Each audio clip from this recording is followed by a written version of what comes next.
समझा नहीं, राजा ने बात का इतना नहीं किया कि सच क्या है और झूठ क्या है। तो उस बात से दुखी होकर के राजा अपने गुरु के पास चला जाता है। जब गुरु मन में विचार करने लगा कि अगर मैं सच राजा के सामने कहूंगा तो राजा मानेगा नहीं, तो गुरु ने एक अमर फल के माध्यम से पूरा सच खुलवाने के लिए राजा को अमर फल दे देते हैं। और राजा भरतरी अमर फल को लेकर के अपने घर आ जाता है और रानी से कहता है कि रानी आप इस अमर फल को खा लीजिए। तो अमर फल रानी को दे देते हैं। हेलो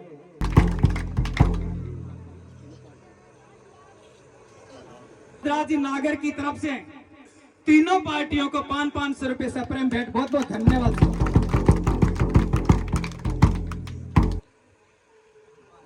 100 रुपए हनुमान जी मानपुर वाले की तरफ से बहुत बहुत धन्यवाद सर।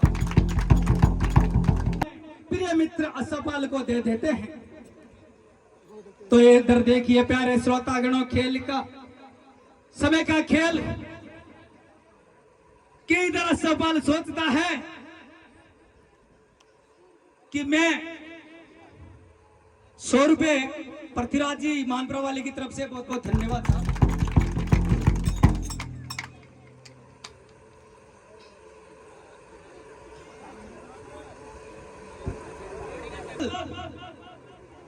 मर्द लोक में आता है तो रानी पिंगला से प्रेम करने के लिए नहीं आता। वो सच्चा प्रेम तो एक चंदा नाम की वेश्या से किया करता था। वो तो सिर्फ मर्द लोक में रानी पिंगला के पतिव्रता धर्म को नष्ट करने के लिए आया था। तो देखिए प्यारे श्रोतागणों, अरे उस अमर फल को असफल उस चंदा नाम की वेश्या को दे देता है। और इधर में देखिए समय का खेल। वो चंदा नाम की वेश्या सोचती है कि मेरा तो वैसे ही जमाना खराब है, मैं इस अमर फल को खा करके क्या करूंगी।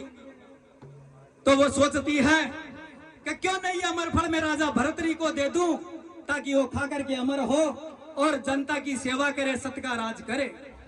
तो वापिस देखिए प्यारे श्रोतागणों, चंदा नाम की वेश्या के जरिए वो अमर फल राजा भरतरी के हाथ में चला जाता है।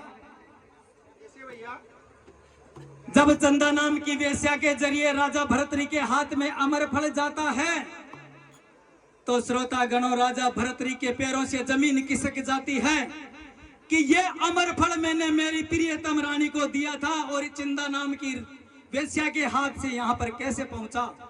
तो इस राज को खुलवाने के लिए वो महलों में जाता है और किस प्रकार से अपनी रानी से पूछता है और आगे क्या होता है।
आते हैं और रानी से कहते हैं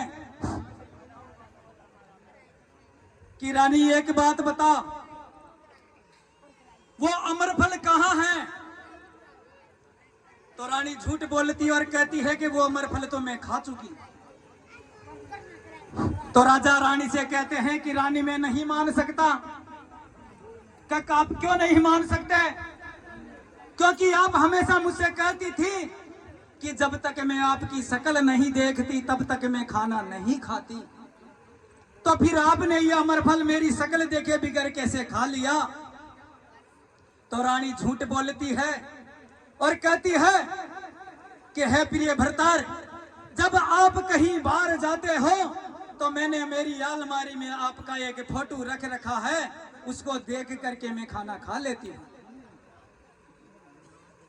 तो देखिए प्यारे श्रोतागणों, राजा भरतरी सोचता है कि रानी झूठ बोल रही है और राजा के मन में रानी के प्रति गलानी हो जाती है और वो वहीं से अरे राजा भरतरी किस प्रकार से रानी से कहकर जाते हैं, वहां से किस प्रकार से वैराग्य प्राप्त कर लेते हैं।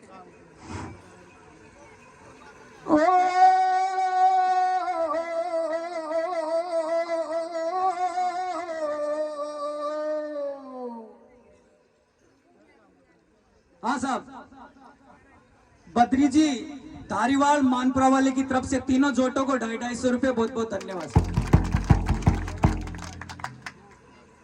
100 रुपए तीनों पार्टियों को अंकित जी नागर की तरफ से बहुत बहुत धन्यवाद।